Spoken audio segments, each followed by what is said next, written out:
seen Meichenbaum. Meichenbaum stuff is usually pretty hands-on. You could use it. It covers the theoretical and whatnot. David Burns, he always is throwing out techniques and stuff you could use.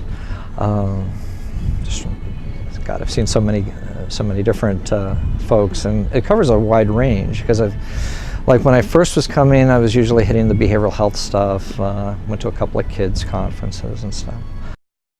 No, I remember coming to a kids conference up in Scottsdale. It was pretty cool because I've worked with kids before, but not real intently or anything. But like recently, like I was saying, a couple of years ago, I went to the same conference, technically, here in Scottsdale, but I also went in San Diego. And although it was the same conference, it only had about a third of the same speakers. And I got to you ever go to a conference and it's like you got conflicting sessions and you want to go to both, but you can't be in both places at the same time? That really allowed me to cover the bases quite a bit.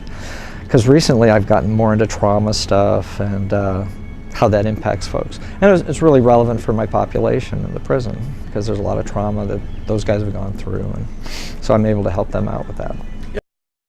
Well, a lot of the trauma stuff in particular, for a while there I was working with sex offenders, and so they've experienced a lot of trauma, and trying to work with that group has been really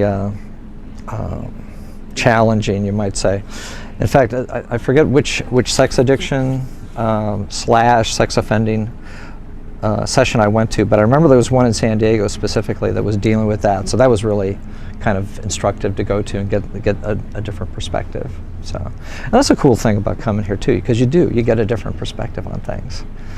So, but you go back and it helps me alter or develop groups. Like I just got out of the conference with is it Hansen, I think, who's doing the neuroplasticity, and he's got some stuff about positive, more like positive psychology stuff and how to work that part of the brain. And his little book looks. When I was looking through it, I was like, wow, I could do a group on this. I could construct a group, and that would be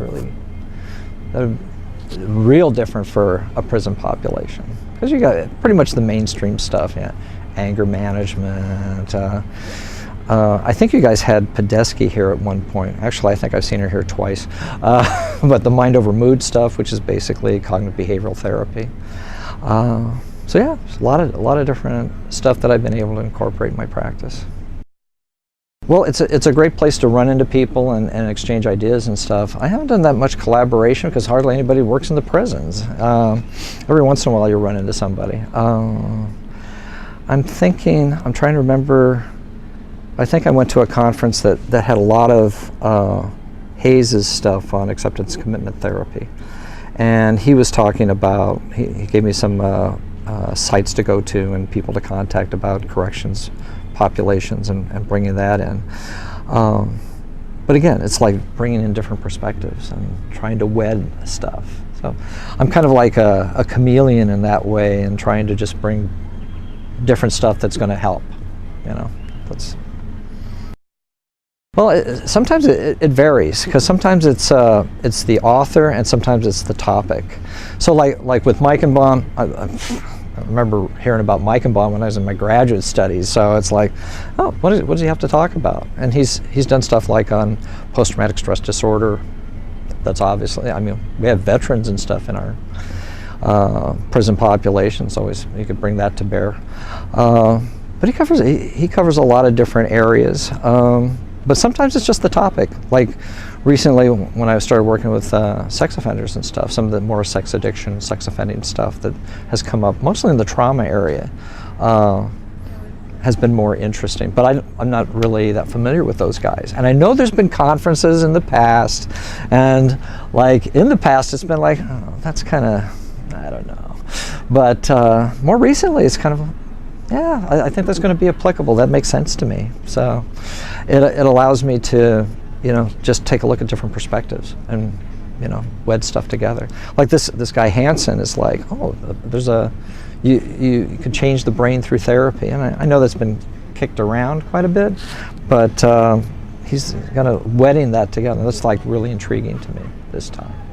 So, and he's somebody who I was like, I wonder, you know, that sort of thing. And so this has really turned out to be a pretty cool conference in that way. Oh, that's great. That's great. Wow. You know, I guess, like, I'll just say that a lot of friends of mine, they've been doing more kind of, there's more online stuff, and online stuff's fine.